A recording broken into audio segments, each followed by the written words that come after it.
व्यास मंच पर विराजमान वंदनीय गुरुजनों एवं प्रिय श्रोतागण, यूट्यूब के माध्यम से श्री राम कथा का हिंदी में सरलार्थ किया जा रहा है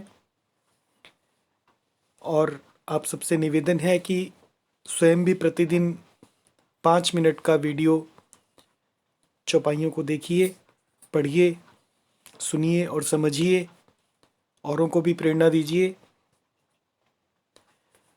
राम जी धनुष तोड़ने के लिए उठे हैं, उसे देखकर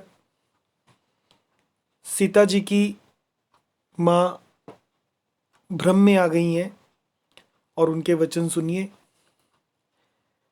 सखी सब कौतुक देख निहारे, जेऊ कहावत ही तू हमारे।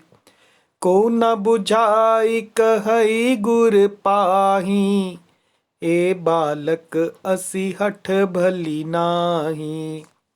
रावण बाण छुआ नहीं चापा, हारे सकल भूप करी दापा। सो धनुराज कुंवर कर देही, बाल मराल की मंदर लेही। भूप सयानप सकल सिरानी, सखी विधि गति कछु जाति न जानी। बोली चतुर सखी मृदु बानी, तेजवंत लघु गनिय नारानी। कह कुंभज कह सिंधु अपारा, सोखे सुजसु सकल संसारा। रवि मंडल देखत लघु लागा, उदयता सुति भुवन तम भागा। मंत्र परम लघु जासु बस, विधि हरि सर सुर सर्ब।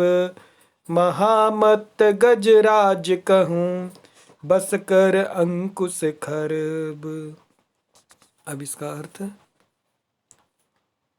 सखी सब कौतुक देख निहारे।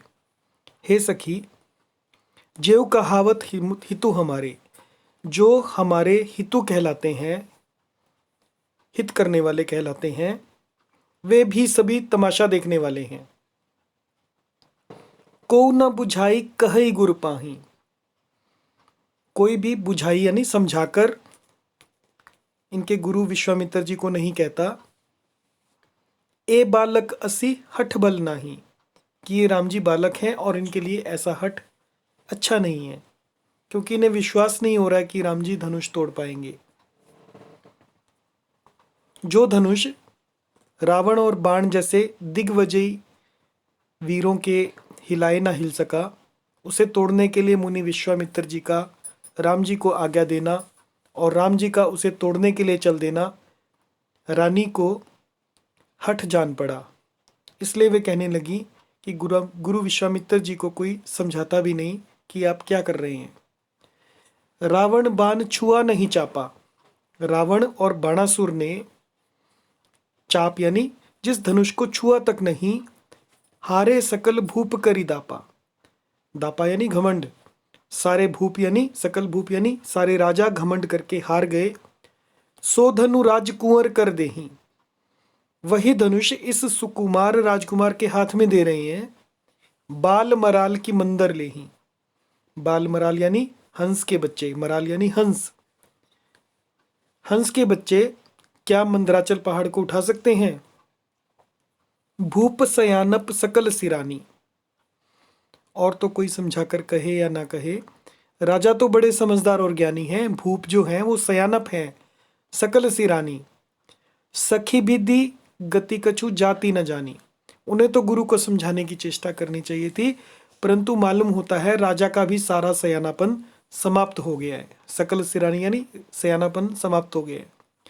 तो सखी विधि गति, हे सखी विधाता की गति, विधि गति यानी विधाता की गति, कछु जाति न जानी, कुछ जानने में नहीं आती, ये कहकर रानी चुप हो गई। तब बोली चतुर सखी मृदुबानी, तब एक चतुर सखी जो राम जी के महत्व को जानने वाली है, वो मृदु वाणी में बोली, कोमल वाणी में बोली, तेजवंत लघु गणीय न रानी। हे रानी, तेजवंत को लघु मत गिनो। तेजवान को देखने में छोटा होने पर भी छोटा नहीं गिनना चाहिए। कहाँ कुंभज कहाँ सिंधु अपारा, कहाँ घड़े से उत्पन्न होने वाले छोटे से मुनि अगस्त्य, और कहाँ सिंधु अपारा, सिंधु यानी समुद्र, अपार समुद्र, और उन्होंने समुद्र को पी लिया था। सोखे सुजसु सकल संसारा, किंतु उन्होंने उसे सोख लिया, जिसका सुयश सारे संसार में छाया हुआ है। सुजस सकल संसारा। रवि मंडल देखत लघु लागा, रवि मंडल यानी सूर्य मंडल देखने में लघु लागा यानी छोटा लगता है। उदय तासु त्रिभुवन तम भागा, लेकिन उसके उदय होते ही तीनों लोगों का अंधकार भाग जाता है। मंत्र परम लघु, मंत्र बहुत ही लघु है। जासु बस, जिसके बस में विधि हरि हर सुर सर्ब, विधि यानी ब्रह्मा, हरि यानी विष्णु, हर यानी शिव, और सभी देवता हैं मंत्र के वश में। महामत गजराज कहूं, और महान मत वाले गजराज को बस कर अंकुश खरब, एक छोटा सा अंकुश वश में कर लेता है। इस प्रकार आप विश्वास मानिए कि राम जी देखने में कोमल लग रहे हैं, छोटे से लग रहे हैं, लेकिन इनकी महानता बहुत अधिक है और ये धनुष को उठा पाएंगे, ऐसा यहाँ पर भाव है। जय सिया राम।